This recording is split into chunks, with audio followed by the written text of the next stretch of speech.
தமிழ் மக்களின் சார்பாக அண்ணன் சீமான் அவர்களை பேச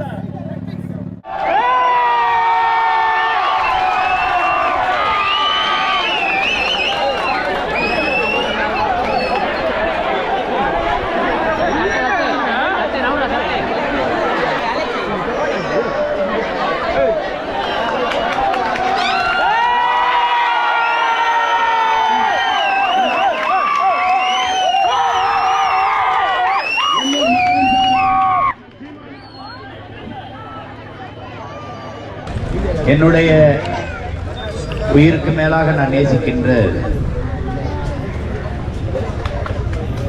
எண்ணூர் பகுதியிலே வாழ்கிற எனது அன்பு சொந்தங்கள் அனைவருக்கும் என்னுடைய அன்பும் வணக்கம்.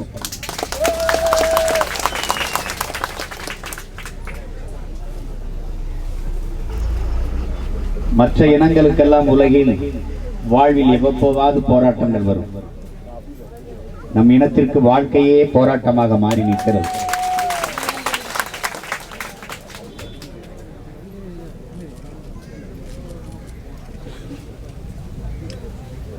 ஓடாத மானம் போராடாத இனமும் வாழ்ந்ததாக வரலாற்றில் செய்தி இல்லை என்று ஈழத்து பாவேந்தன் புதுவை ரத்னதுரை பாடுகிறார். உலகில் போர்க்குணமற்ற உயிரினங்கள் பரிதாபகரமானவை. உலகில் போர்க்குணமற்ற உயிரினங்கள் பரிதாபகரமானவைங்கிறார். போராட்டமே வாழ்வின் இருத்தலை உறுதி செய்கிறதுங்கிறான். போராடும் போதுதான் மனிதனை பிறக்கிறாங்கிறான் மார்க்சியம். நீ போராட தயங்குகிறாய், ஆனால் விதை ஒவ்வொரு நாளும் பூமியோடு போராடித்தான் முளைக்குதுங்கிறான் செய்வரார். நம்ம போராடித்தான் ஆக வேண்டும்ங்கிற கட்டாயத்துக்கு தள்ளப்பட்டோம். நம்ம பொழுதுபோக்குக்கு போராடலை, வாழ்றதுக்காக போராட. அதை நீங்க நல்லா கொஞ்சிக்கணும். இவங்க தேவையில்லாம போராடுறாங்க. இந்த போராட்டத்தை திணித்தது யாருன்னு நீங்க முதல்ல கேள்வி கேட்டுக்கணும். இந்த போராட்டத்தை நம்ம கையெழுத்தது யார்? நாம வாட்டுக்கு பொல பார்த்துட்டு வாழ்ந்துட்டு இருந்தோம். இந்த போராட வேண்டிய நிர்பந்தத்துக்கு நம்மை தள்ளியது யார்?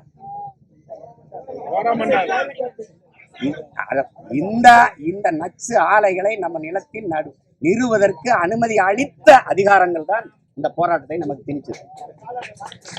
நீங்க எல்லாரும் நல்லா கவனிச்சுக்கணும்.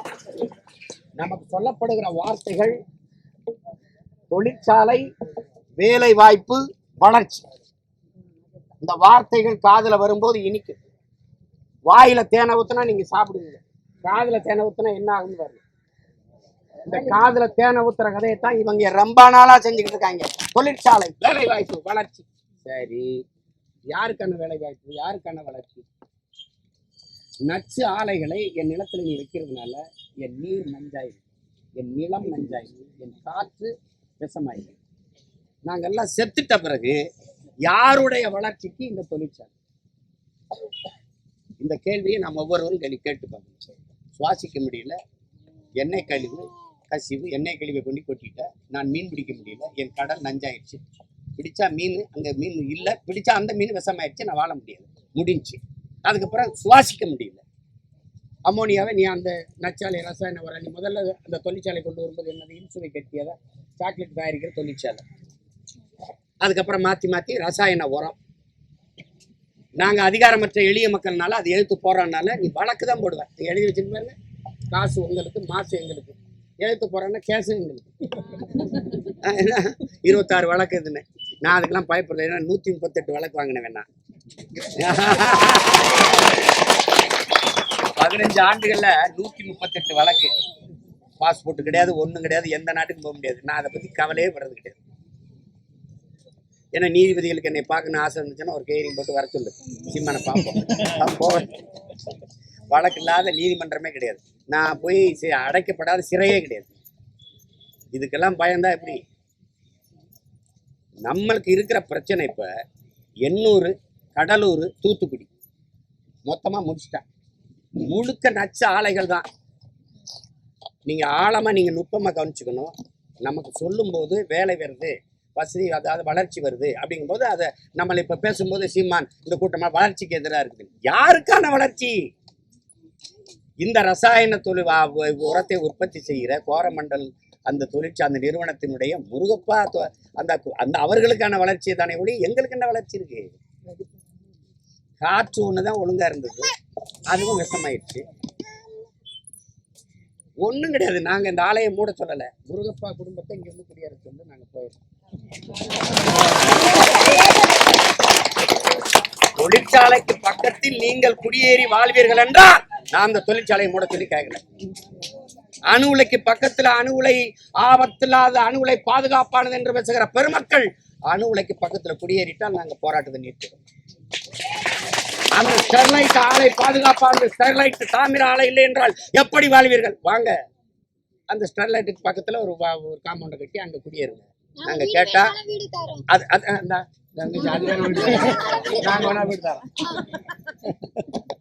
எங்கேயோ இந்த முதலாளி கண்ணுக்கு தெரியாத தூரத்துல இருந்துக்குருவான். அந்த அகர்வால் எங்கேயோ அந்த லண்டன்ல இருந்துக்குருவான். எல்லாம் ஒவ்வொரு நாடும் எங்கெங்கே போய் இருந்துக்குருவீங்க. இது ஒரு ஆட்சி முறையா என்று அறிவார்ந்த தமிழ் சமூக மக்கள் என்னைய தம்பி தங்கைகள் புரிஞ்சுக்கணும். நீங்க மின்சார நிலக்கரியில இருந்தா எடுக்கணுங்கிறீங்க. நிலக்கரிங்கிறது பூமிக்குள்ள இருக்கிற வளம். பல ஆயிரம் ஆண்டுகளுக்கு முன்னாடி நமது முன்னோர்கள் நாம் வாழ்ந்து மறந்ததற்கான ஒரு அது ஒரு அடையாளம். எப்படின்னா, பல ஆயிரம் ஆண்டுகளுக்கு முன்னாடி மரம், செடி, கொடி, இலை, தலையெல்லாம் பூமிக்குள்ள புதைஞ்சு மக்கி மண்ணோடு மண்ணா போய் அதுக்கு அழுத்தத்தாலும் வெப்பத்தாலும் கரியாயிருக்கு. அதான் நிலக்கரி. அந்த நிலக்கரியை வெட்டி எடுக்கிறான். அந்த நிலக்கரிக்குள்ள ஒரு காற்று இருக்கு. அந்த காற்றை எடுக்கணும். அந்த காற்றை எடுக்கிறதா மீத்தேன். அதான் எரிவாயு. இந்த கேஸ் சிலிண்டரை போட்டு அடிக்கிறான்ல, இந்த மீத்தேனுங்க தான், கேஸ் சிலிண்டருங்கிறான். ஒருத்தன் கேட்டா இதை எடுக்கலைன்னா எப்படி சமைக்கிறது, இதெல்லாம் எடுத்துட்டா எதை சமைக்கிறதுன்னு கேட்டேன். இந்த மாதிரி இந்த நிலக்கரியை எடுத்துக்கிட்டே வரான். இப்போ கிட்டத்தட்ட 65,000 ஏக்கர்கிட்ட எடுத்துட்டான் நெய்வேலியில. எடுத்துக்கிட்டே வரும்போது இந்த வளம் தீர்ந்து விடுகிற வளம். ஒரு காலகட்டத்தில் இது முடிஞ்சிடும். போர் நடந்தா கூட போரின் பேரழிவுக்கு பிறகு திருப்பி மக்கள் மேல் குடியேற்றம் செஞ்சிட முடியும். ஆனா நிலக்கரி அதெல்லாம் எடுத்துட்டு தூக்கி நஞ்சாய் தூக்கி போட்டு போறான்ல, அந்த நிலத்துல ஒருபோதும் நம்ம மறுபடியும் குடியேற முடியும். அவ்வளவுதான், அந்த நிலத்தை இழந்துட்டோம். அப்ப மின்சாரத்துக்கு என்ன பண்ணுவேன் சீமான்? அதை விடு. அணு உலையை கட்டிட்டு தான் அழுகணும். அணு உலை கண்டுபிடிக்கப்பட்டது மின்சாரத்துக்காகவா, இந்த மின்சாரம் கண்டுபிடிக்கப்பட்டது அணு உலையாலையான்னு யார்ட்டையாவது கேள்வி கேட்டீங்கன்னா பதில் எந்த பயல்கிட்டே இருக்கு. அணு உலையால தான், அனல் மின்சாரத்தால தான், புனல் மின்சாரத்தால தான் இல்ல. காற்றாலையின் மூலமாகவும், சூரிய ஒளி மூலமாகவும், கடல் அலையின் மூலமாகவும் எவ்வளவு வேணாலும் மின்சாரம் தயாரிக்க முடியும். இது சுற்றுச்சூழலுக்கு எந்த பாதிப்பு இருக்காது. இது தீர்ந்து விடாத வளம். சூரிய ஒளியோ காற்றாலை காற்றோ தீர்ந்து விடாத வளம். ஆனா நிலக்கரி, மீத்தேன், ஈத்தேன் இதெல்லாம் தீர்ந்துடும். இந்த மீத்தேன் எப்படி எடுப்பாய் சீமான்? மாட்டுக்கழிவு, ஆட்டுக்கழிவு, மனித கழிவு, மக்கிய இலைதலை கழிவுல இருந்து எவ்வளவு வேணாலும் இந்த எரிவாயு பயோகேஸ் எடுத்துக்கிற முடியும் வாய்ப்பு இருக்கும்போது நீ ஏன் என் பூமி தாய் நீரக்கொலையா இருக்கிற, இதயத்தை கொடுங்குற? பதிலே கிடையாது. எளிய மக்கள் எவன் குரலற்றவனா இருக்கானோ, எவன் அதிகாரமற்றவனா இருக்கானோ, எவன் அரசியல் வலிமையற்றவனா இருக்கானோ, அவன் வாழ்விடம் எங்க இருக்குதோ அங்குதான் இந்த நச்சாலைகளை வைப்பான். கடலூர் மீனவன் இருக்கிறது, எண்ணூர் மீனவன் இருக்கிறது, தூத்துக்குடி மீனவன் இருக்கிறது, அங்க ஸ்டெர்லைட், அங்க அணுல. நீ எழுதி வச்சுக்க. எல்லா நச்சாலைகளும் எவன் எளிய மக்களோ, எவன் குரலற்றவனோ, அதிகாரமற்றவனோ அங்கதான் நிறுவப்படும். நம்ம கத்துறேன் வேணா கேட்க வரவன் வரமாட்டான். ஆனா இனி வருவான். ஏன்? நான் உன் கூடவே இருப்பேன். ஒரு பய தப்பிச்சு போக முடியாது.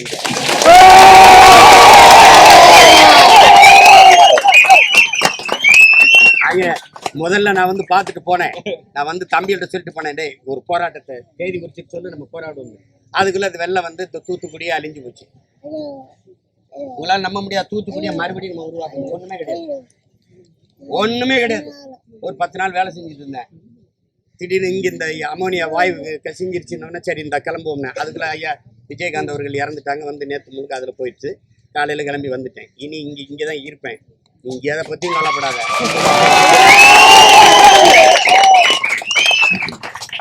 மூடித்தான் செய்யறேன், மூடணும். நீங்க சொல்ற இறுதி வரை போராடுறதுலாம் இல்ல, நீ மூடுற வரை போராடுறோம். ஐயா அப்துல் கலாம் சொல்றாருல, உன்னால முடிகிற வரை போராடாதரா, நீ நினைக்கிறது முடிகிற வரை போராடுறான்ற. நாங்க இதை மூடணும், அவ்வளவுதான் எங்களுக்கு வேலை. நச்ச ஆலைகளை என் தாய் நிலத்திலிருந்து அப்புறப்படுத்துவதுதான் நம்ம வேலை. நீ எதுக்கு சீமான் அதிகாரத்துக்கு வர துடிக்கிற? இதுக்கு தான்டா, இதுக்குத்தானே வர துடிக்கிற. இதுக்குத்தான். எனக்கு இந்த ஒரு நிலம்தான் இருக்கு, நான் இதை விட்டுட்டு போக முடியாது. இது மீனவன் பிரச்சனை, எண்ணூர்ல வாழ்ற மக்களின் பிரச்சனை கிடையாது. இது என் பிரச்சனை, இது என் பிரச்சனை, என் இனத்தின் பிரச்சனை. என்னைய விரட்டி விரட்டி திரத்தி திரத்தி அடிக்கிறாங்க. எல்லா இடங்களையும் அடிச்சு என் வாழ்விடத்துல பறிச்சு என்னை வாழ இடமற்றவனா என்னை தள்ளுற ஆதி குடிகள் எங்களை வந்து அந்த ஆத்துக்கரையில இருந்தவன அப்புறம் தூக்குற செம்மஞ்சேரி கண்ணகி நகர் கல்லுக்குட்டை பெரும்பாக்கத்தை தூக்கி தள்ளி விட்டுற. அந்த இடத்தை யார் கொடுப்பாங்க ஒரு பதிலும் சொல்ல மாட்டேன். இந்த நிலத்திலேயே காலங்காலமாக வாழ்ந்த எங்களை மக்களை வாழ்விடத்தை விட்டு அப்புறப்படுத்த நினைக்கிறேன். இப்ப நீ நெருக்கடி என்ன பண்ணுவா, இந்த ஒற்றை ஆலைக்கு இந்த இடத்த விட்டு நீங்க எல்லாம் வெளியேறுங்கன்னு சொல்லுவேன். அதான சொல்லுவேப்பா, நீ எங்களை வாழ முடியாது சுவாசிக்க முடியாதுன்னா வேற இடத்துக்கு போங்க. இந்த ஆட்டம்லாம் இன்னும் 2 வருஷம் அதிகபட்சம் ஆடுவீங்களா? 2 வருஷம் கடல்ல எண்ணெய் கொட்டிடுச்சு, எண்ணூர்ல அங்க போய் கொட்டிச்சு, அந்த பகுதியில் கொட்டிச்சு. இப்ப இப்படியில போகுது. அது கப்பல் மோதி கொட்டிடுச்சுன்னாங்க. இந்த தம்பி ராகவேந்தர் லாரன்ஸ் ஒரு படத்துல சொல்லுவா, அப்படி பேய்க்கும் சண்டைங்கிற மாதிரி கப்பலுக்கும் சண்டை மாதிரி மோதி கொட்டிடுச்சுன்னா. கப்பல் மோதினா எப்படி அது தீப்பிடி தெரிஞ்சிடும், அது பண்ணிடும். என்னையா நீ கதை சொல்றான்னு வந்து கேட்டேன். எங்க ஐயா இருக்காருல்ல, எங்க தாத்தா கக்கன், அவருடைய பேத்தி தான் அங்கே அதிகாரியா இருந்து அதை அள்ளிக்கிட்டு இருந்தாங்க. வாலியில எல்லாம் கவனிச்சுக்கணும், வாலியில அள்ளிக்கிட்டு இருந்தாங்க. உலகத்துல மிக சின்ன நாடுகள் என் உடன் பிறந்தார்களே, என்னை பெற்ற பெரியவர்கள் தாய்மார்களே, சின்ன நாடு இப்படி உலங்குருதி தட்டான் பூச்சி மாதிரி ஒரு கிளைடர் விமானத்தை கொண்டு வந்து சரன்னு வந்து அப்படியே பொடியை தூவிட்டு கொஞ்ச நேரம் கழிச்சு போயிருது. ஒரு 1/2 மணி நேரம் கழிச்சு வந்து பாய் மாதிரி அப்படியே அந்த எண்ணெயை சுற்றிட்டு போயிட்டான். சின்ன நாடு, 130 மக்கள் தொகையை கொண்ட ஒரு வல்லாதிக்கும் மிகப்பெரிய துணைக்கண்டம். தண்ணியில கொட்டின எண்ணெயை கடல்ல கொட்டினே வாலிக்கு தள்ளிக்கிட்டு. மோடி வெளிநாட்டுல போய் உலக நாடுகள் இந்தியாவை கண்டு வியக்கிறதுன்னு அப்படி. நான் எண்ணூர்ல இருந்து ஆமா கடல்ல கொட்டின எண்ணெயை வாலிக்கு தள்ளினீங்கன்னா வியக்காம என்ன. அப்புறம் 1 வாரம் கழிச்சு வந்து பார்த்தேன், அள்ளிக்கிட்டே இருந்தாங்க. கொஞ்ச நாள் கழிச்சு விட்டுட்டு போயிட்டாங்க. நான் கேட்டேன் அந்த அதிகாரிகிட்ட, என்னங்க இப்படி விட்டு போயிட்டு? அதுவே சரியாயிடும். ஏதாடா உங்ககிட்ட சிக்கி நாங்க படுற பாடு. இப்ப இந்த எண்ணூர்ல கொட்டிட்டுல எவனும் ஏற்று பார்க்கல, ஒண்ணும் கண்டுக்கல. இந்த எங்க ஆளுங்க போய் அள்ளி இப்படி காட்டிட்டு வேண்டியதான். அதுல ஒரு கொக்கு எந்திரிச்சு போகுது, வெள்ளையா பார்த்து உள்ள போச்சு. வெள்ளையா கருப்பா யாரா அது என்ன இவங்களுக்கு என்ன இருப்பாங்க. ஒண்ணுதான் இருந்துச்சு எங்களுக்கு கடல். பூமியில உலகத்துல 70 விழுக்காடு தண்ணீர் கடல், 30 விழுக்காடு நிலம், அதுல சரிபாதி காடு. இத்தனீண்டு இடத்துல வர இந்த மனித பய பண்ற வேலையை பத்தியில கடலை நாசம் பண்ணிட்டான், நிலத்தை நஞ்சம் பண்ணிட்டான். ரசாயன உரம் கந்தண்டா நச்சாலை அது இது எல்லாத்தையும் கொட்டி இந்த பூமியை நாசம் பண்ணிட்டான். கடல் ஒண்ணுதான் இருந்துச்சு, அதையும் முடிச்சுட்டான். ஒரு திமிங்கலம் செத்து கரை வகுத்து அறுக்கிறாங்க, 40 கிலோ கிட்ட பிளாஸ்டிக். இதான் நிலைமை. நாங்கள் ஏதோ சும்மா எங்களுக்கு வேலை இல்லாமல் இந்த சொல்லுவாங்கல்ல, என்னடா கை அரிக்குதுன்னா காசு வருதுண்டா எங்கள் ஊரில். அந்த மாதிரி நாங்கள் சும்மா பொழுதுபோக்காக வந்து உட்காந்து போராடிட்டு இருக்கல, வாழ்றதுக்கு போராடுறோம். இந்த வேடிக்கையாக கடத்தி விட்டு போகிற வேலையெல்லாம் இங்கே வச்சுக்க கூடாது. அது முதல்ல புரிஞ்சுக்கணும். கேட்குறாங்க, இப்போ எங்களுக்கு நிவாரணம்லாம் வேணாம், நீதியை சொல்லு. நானே போராடிக்கிட்டு இருக்கேன். 10 வருஷம் கழிச்சு என் பிள்ளை என்ன பண்ணுவேன்? எனக்கே தண்ணியை நீ போத்தல்ல ஊற்றிக்கிட்டு இருக்க. இந்த அழுதுகிட்டு இருந்தா இவன் என்ன பண்ணுவேன்? யார் குறவழியாவது கடிச்ச ரத்தத்தை குடிக்கிறதா? இவனுக்கு எது தண்ணி எங்க இருந்து வரும்? நானே வாழ முடியல, இவன் எங்க போய் வாழ்வேன்? அவனுக்காக தான் இப்ப நாங்க போராடிட்டு இருக்கோம்.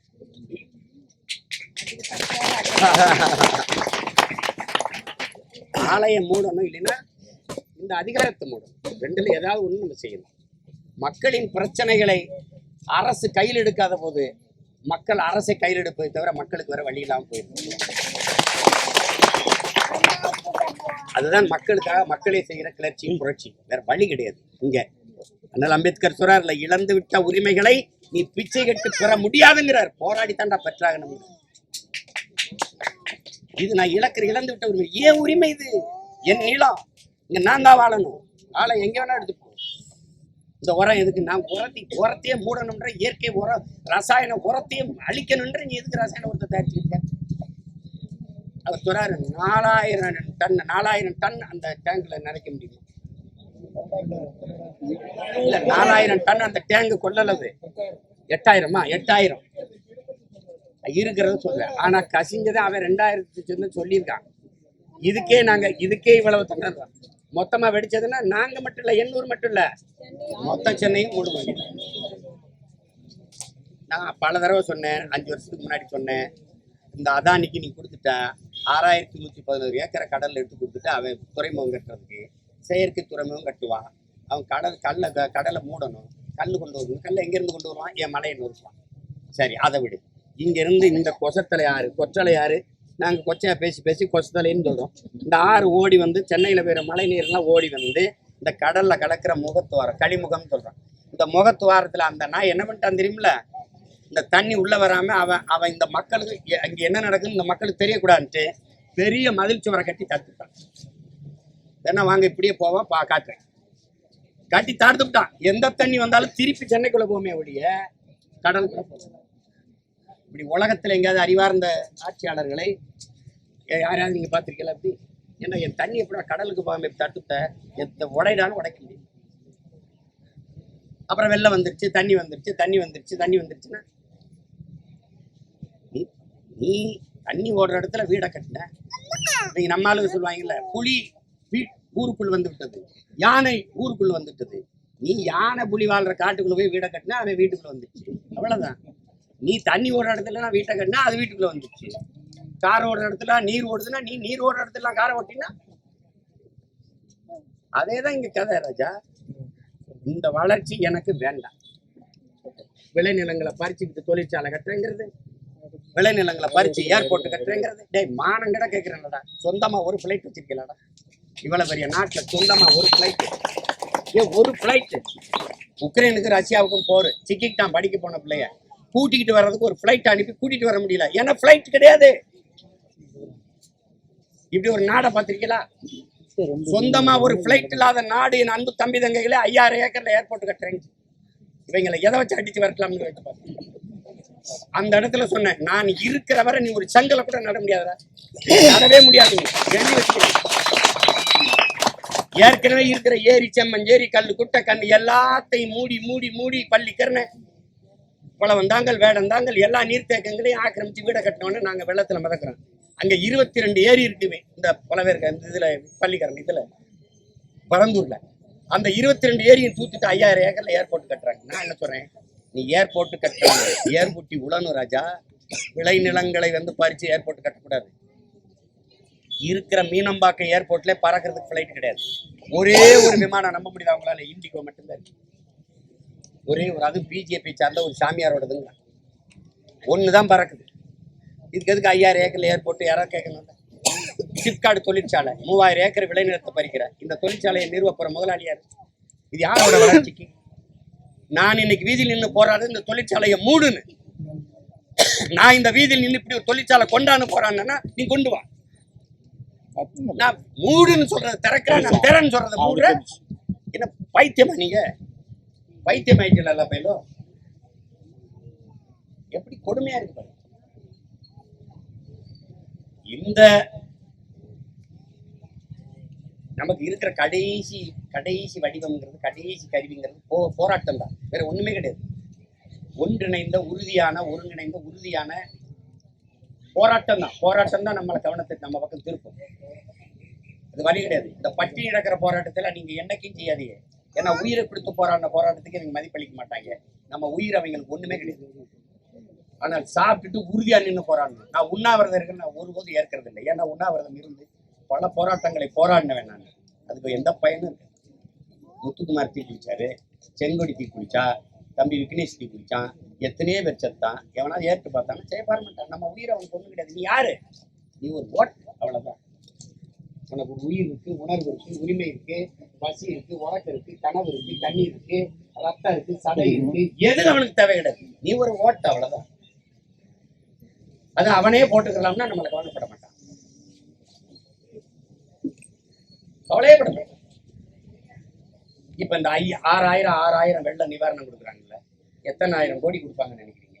அத்தனை ஆயிரம் கோடியை முதலீடு செஞ்சிருந்தா மழை நீர், கழிவு நீர் வடிந்தோட அருமையாக வாய்க்கால வெட்டி கடல்ல ஊற்றி.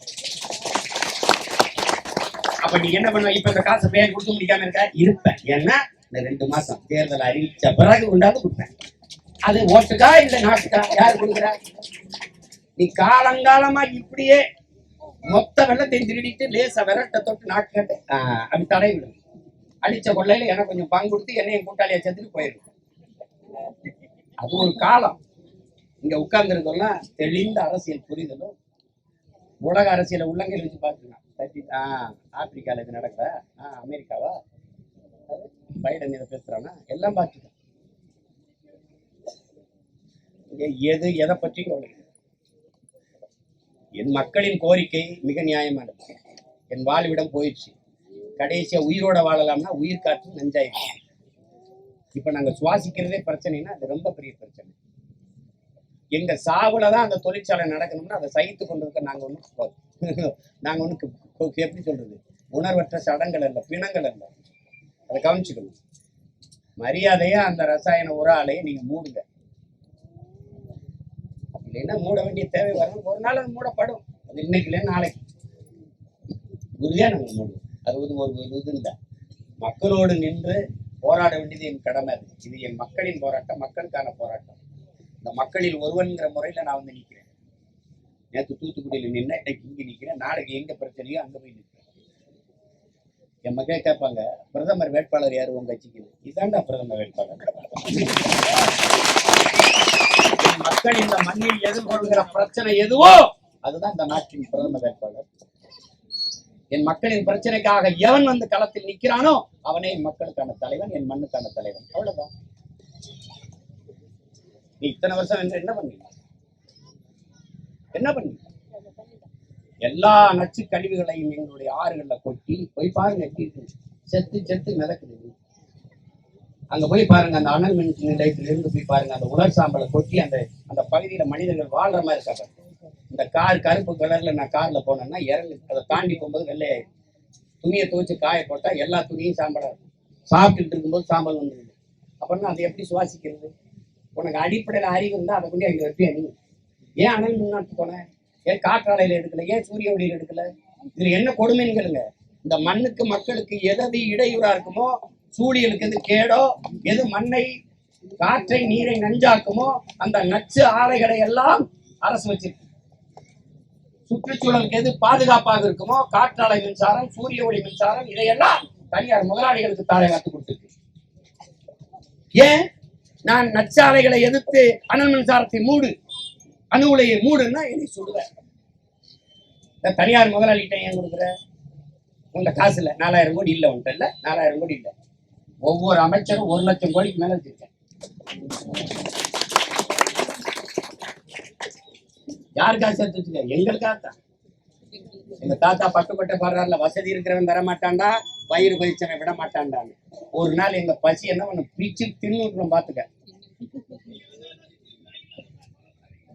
ஒளே அடிச்சு வச்சுக்கிட்டு 4000 கோடிக்கு அதானிட்ட கொடுக்கறது, மின்சாரத்தை உற்பத்தி செய்யி, காற்றாலையில மின்சாரத்தை உற்பத்தி, எல்லாம் பிரைவேட்டைசேஷன். அதனால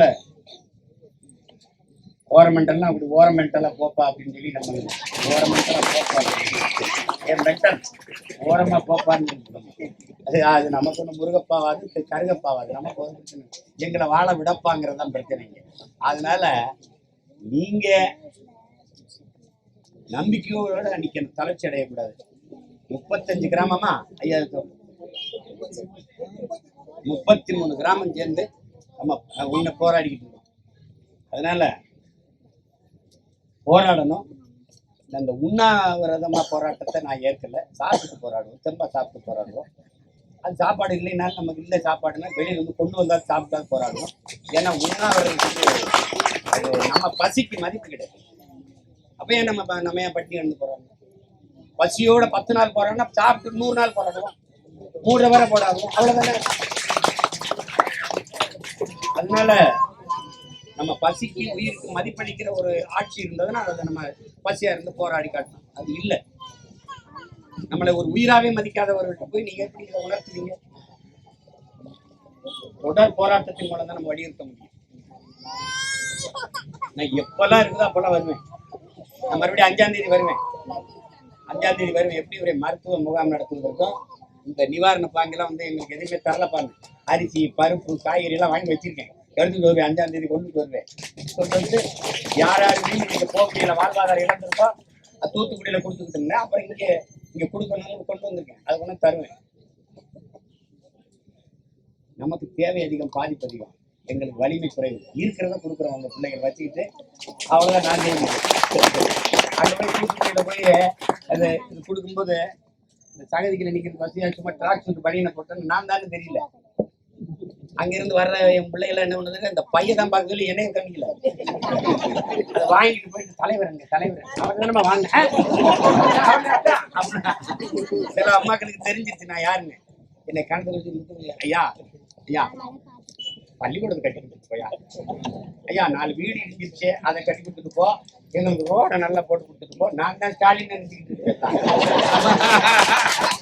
நான் சொன்னேன் அம்மா நான் உன் மயன் என்னடா அண்ணன் தம்பிட்டு இருக்கேன், அவர் வருவாரு, அவர் எங்க வர போறாரு, அதனால சிக்கனா சீமான வச்சு செஞ்சுக்கிட்டு இருக்கியா, நான் வந்ததான் இருக்கேன், என்னால முடிஞ்சது எதுவும் அதனால செய்ய முடியும். ஏன்டா என்ன போய் பள்ளிக்கூடம் கட்டிட்டால நான் எங்கிட்ட இதுதான் என் மக்களுக்கு பாவம், ரொம்ப பாவம்.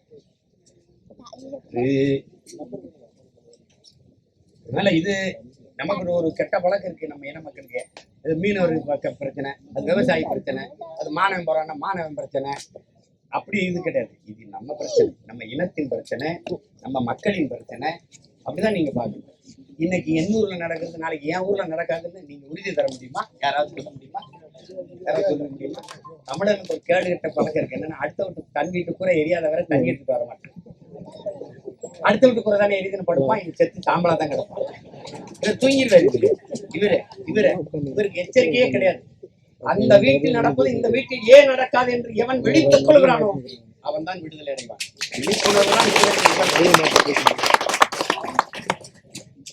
அதனால இது நம்ம பிரச்சனைன்னு நினைச்சு போறாங்க.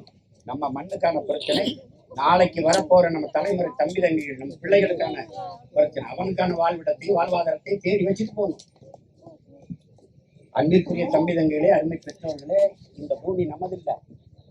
நபிகள் நாயகர் சொல்றாங்க ஸல்லல்லாஹு அலைஹி வஸல்லம் அவர்கள், நீ இந்த பூமியில் ஒரு வழிபோக்கன், ஒரு அந்நியன், நீ ஒரு ஸ்ட்ரேஞ்சர், நீ வந்த அப்படியே போயிடணும். நீ வாடகை வீட்டில் குடியிருக்கிறாய், வீட்டை காலி பண்ணும் போது வீட்டு உரிமையாளர்கிட்ட எப்படி பத்திரமா ஒப்படைப்பியோ அப்படி இந்த பூமியை ஒரு பிள்ளைகிட்ட ஒப்படைச்சிட்டு போகணும். நீ நீயே வாழ்ந்து தீர்த்து விட்டு போறதுக்கு உனக்கு மட்டுமானதல்ல இந்த பூமி. பூமி மனிதனுக்கு மட்டுமானதுமல்ல, உலகில் பல கோடிக்கணக்கான உயிரினங்களின் உடைமை இந்த பூமி. அது நீயே மொத்த தனியும் குடிச்சிருது, நீயே மலையை நொறுக்கிறது, நீயே அதெல்லாம் செய்யக்கூடாது ராஜா. பூமி ஒண்ணுதில்லை, வழி வழியே வருகிற நம் தலைமுறை தம்பிதங்கள் இந்த பிள்ளைகளோட.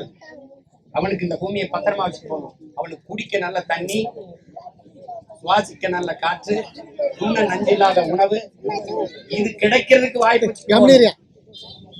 அது நம்ம காலத்திலே நின்று போராடுறோம்னா என் பிள்ளை படிக்க போகுமா இங்க இருந்து போராடுங்க சொல்லுங்க.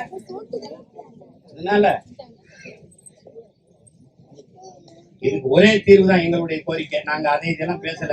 நீ எத்தனை 1000 டன் அமோனியாவையும் சேமிச்சு வை, நீ வெளியிடு, அதெல்லாம் பிரச்சனை இல்லை. ஆலை இழுத்து மூடு, அதான் எங்களுக்கு நிரந்தர தீர்வு.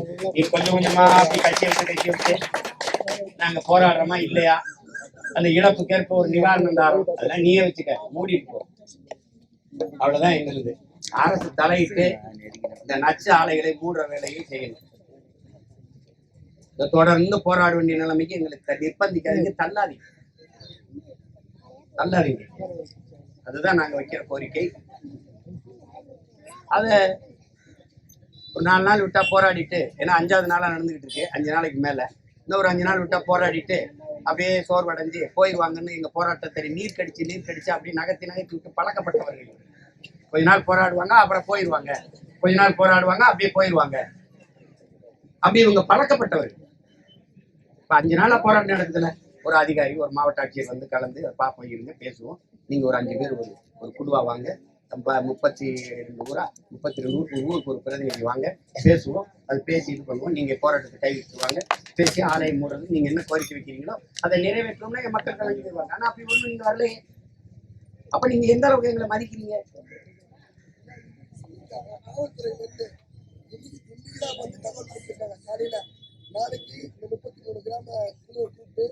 ஏன் இன்னைக்கு கொடுத்துருக்காங்கன்னா, நேற்று தெரியும் நான் வரேன்னு.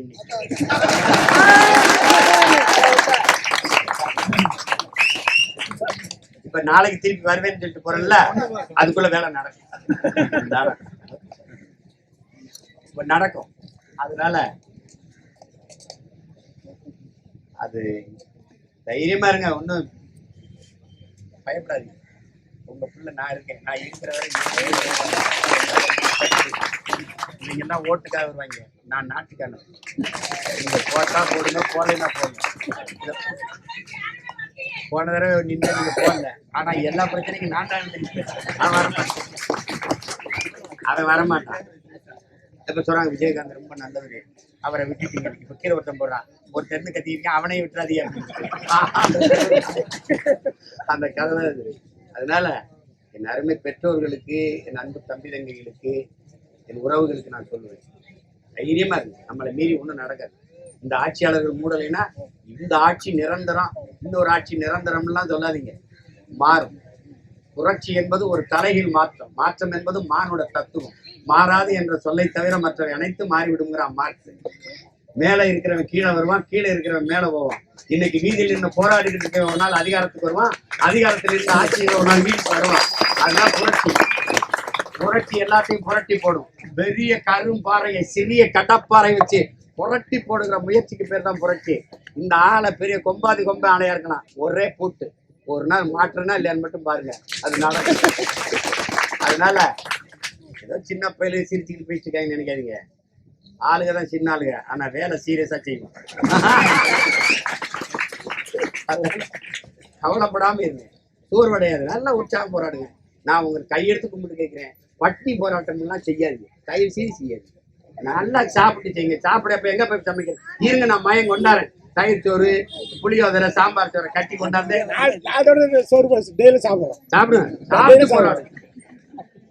சாப்பிட்டு போறேன். நான் எங்க தலைவரை பார்க்கும்போது எனக்கு வந்து மான் ஊறுகாய் இருந்துச்சாரு, இந்த அதை சாப்பிடுனாரு. நான் அது வரைக்கும் மான் ஊறுகாய் சாப்பிட்டது இல்லை. ஒரே ஒரு வான்கோழி காலத்துக்கு வச்சாரு பிரியாணிட்டு. அப்பாடி நான் அது வரைக்கும் பார்த்ததுல அவ்வளவு காலம் இல்லை. சாப்பிட கொஞ்சம் தயங்கிட்டேன். நான் இப்ப தொடர்ச்சியா கராத்தே ஜிம்லாம் பண்ண டயட்ல இருந்தேன்னு. இவர் என்ன பண்ணிட்டாரு, எங்க ஆளு சாப்பிடவே பயப்படுறாரு, அப்ப சண்டைக்கு பயப்பட மாட்டாரான்னு. என்ன திடீர்னு ஆயிட்டே, நம்ம தன்மானத்துக்கு ஆயிடுச்சு, வைங்க வாங்க பாத்துக்குவோம். அது மாதிரி நானும் உங்களை என்ன சொல்றேன், சாப்பிடுங்க, சண்டை போடும். சாப்பிட்டு சண்டை போடும். 10 நாள் போடுறத 100 நாள் போடும். ஆனா சாப்பிட்டு போறான். சும்மா நான் பட்டினி கிடக்குறேன், ஐயோ பட்டினி கிடக்குறாங்களா 500 மக்கள் நான் பதறிடுவானா? அவன் நல்லா பிரியாணி சாப்பிட்டுருப்பான். என்னது பட்டினியா கிடக்குறாங்களா? அவனுக்கு என்ன பிரச்சனை? அதனால இந்த உண்ணாநோன்பு, உண்ணாவிரதம், பட்டினி போராட்டத்துல தயவு செய்து கனவுலே நினைக்கிறேன், உறுதியா நின்று சாப்பிட்டு போராடும். நம்மளுடைய கருத்து தான். இப்ப நம்ம பேசுறோம்ல, இப்ப பத்திரிகைக்கு சொல்லுவோம்ல, இதுதான் செய்தி. ஏன் போராட்டம்? இதுதான் போராட்டம். எப்ப கைவிடுவீங்க? இந்த என்னைக்கு மூடுறியோ, எங்க கோரிக்கை என்னைக்கு நிறைவேதோ அன்னைக்கு கைவிடும். இதுதான் நம்மது. அதுல உறுதியா இருங்க. நான் என்னைக்கு உங்க கூட இருப்பேன். நீங்க எந்திரிச்சு நில்லுங்க, நீங்க நடங்க. ஒரு நிழல் விழுகும்ல, அது நான் தான். கூடவே வரணும், கூடவே வரணும், கூடவே வரணும். அதனால நம்பிக்கையோட இருந்து போராடுங்க. ஒண்ணும் இல்லை, வந்து நம்மளால முடியாதுன்னா ஒண்ணும் இல்லை. இன்னும் நம்ம உறுதியா நின்று ஒற்றுமையா போராட கட்டாயம் நமக்கு சரிசாய்த்தான் தீரணும். அதிகாரத்தில் இருப்பவர் பார்த்துக்கணும். வருவார்கள், திருப்பி நாளைக்கு நான் வருவார்கள், அதுக்குள்ள வருவார்கள். நாளை மறுநாள் வருவார்கள், அதுக்குள்ள வருவார்கள். எப்படியாவது 5ஆம் தேதிக்குள்ள இதுக்கு ஒரு தீர்வு எட்டிடுவோம். கவலைப்படாது, வருவேன். உறுதியா வருது. தங்கை சொன்ன மாதிரி நாளைக்கு எல்லாருக்கும் கொண்டாட்டம், எங்களுக்கு மட்டும் திண்டாட்டமா தேர்ந்தது. நல்ல நம்பிக்கையோடு இருங்க. உங்க பிள்ளை நான் கட்சி நடத்துறது, அரசியல் செய்யறது, அதிகாரத்துக்கு வந்து ஆட்சி அதிகாரத்தை அனுபவிக்கிறது இல்லை. என் மக்களுக்கு இந்த மாதிரி துயர துன்பங்கள் துரத்தி அடிக்காம தடுக்கிறதுக்கு தான் நாம அரசியல் கட்சியை வச்சு நடத்துறோம். மாசத்தின் தொடராது. மக்களுக்கென்று ஒரு படை இல்லை என்றால் மக்களுக்கென்று எதுவுமே இல்லைடாங்க. அன்றைக்கு உங்களுக்கு ஒண்ணும் இல்லை, ஆனா இன்னைக்கு 31 லட்சம் பேர் எனக்கு வாக்கு செலுத்தி பல லட்சக்கணக்கான தம்பி தங்கைகளை கூட நின்று மிகப்பெரிய படையை வச்சிருக்கேன். உங்களை ஒரு வயலும் தொட முடியாது, என்னை தாண்டி தான். அதெல்லாம் சும்மா வச்சு தைரியமா இருங்க. நான் இருக்கேன் உங்க கூட. நம்ம போராட்டம் வெல்றவரை நான் உங்களோட களத்துல நிற்பேன். நம்பிக்கையோட இருக்கேன். புரட்சி வெல்ல ஒருவன் வந்தான், வென்றான், இதயம் வென்றான், மங்கையர்க்கும் மன்றத்தை தந்தான், சமவாய்ப்பை சபைதனில் தந்தான், தரணி போற்ற தமிழ் தமிழர் சிறக்க கழனி காடு மலைகள் காக்க உயிர் தலைவரின் புறம் ஏற்றிய உரு பகைவரின் கதை மாற்றவே வந்தான் ஒருவன் வந்தான் வென்றான் இதயம் வென்றான்.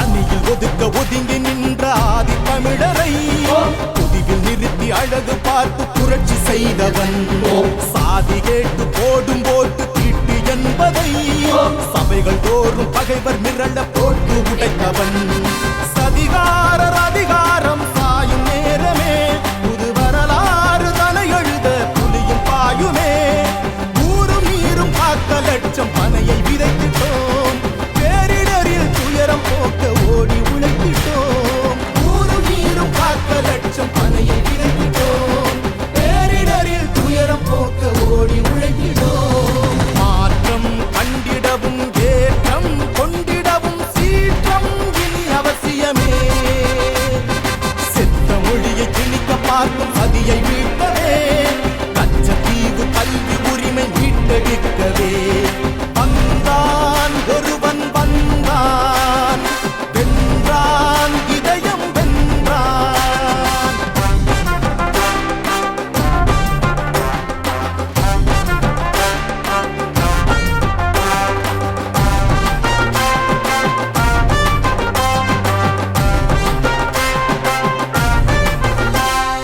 ஓட்டும் சீட்டும் கணக்கு பார்க்கும் கூட்டணி இல்லை உரிமை மீட்பு சமரினில் ஒரு சமரசம் இல்லை ஆட்சி மாறி காட்சி மாறி ஆவதும் இல்லை அடிப்படையே மாற்ற நாங்கள் சோர்வதும் இல்லை சதிகாரர் அதிகாரம் சாயும் நேரமே புது வரலாறு தலை எழுத புள்ளியும் பாயுமே 50 ஆண்டு காலமாக ஆண்ட திராவிடம் அரசியலின் புனிதம் கெடுத்த கயவர் உறைவிடம் ஊழல் இல்லாத சூழல் குலையாத புதிய தேசம் படைத்திடுவோமே ஊழல் இல்லாத சூழல் குலையாத புதிய தேசம் படைத்திடுவோமே. தலைவர் கண்ட யுத்தம் தம்பி கனவு மொத்தம் விவசாயி வென்று முடிக்கவே தலைவர் கண்ட யுத்தம் தம்பி கனவு மொத்தம் விவசாயி வென்று முடிக்கவே எதிரி கதற எண் திசையிலும் விடியல் பிறக்கவே இனி அமிழ்த தமிழும் ஆட்சி ஏறி சரிதம் படைக்கவே வந்தான் ஒருவன் வந்தான் மண்ணின் மைந்தன் வந்தான் வந்தான் ஒருவன் வந்தான் மண்ணின் மைந்தன் வந்தான். அரணி போட்ட தமிழர் சிறக்க கழனி காடு மலைகள் காக்க உயிர் தலைவரின் புறம் ஏற்றிய உரு பகைவரின் கதை மாற்றவே வந்தான்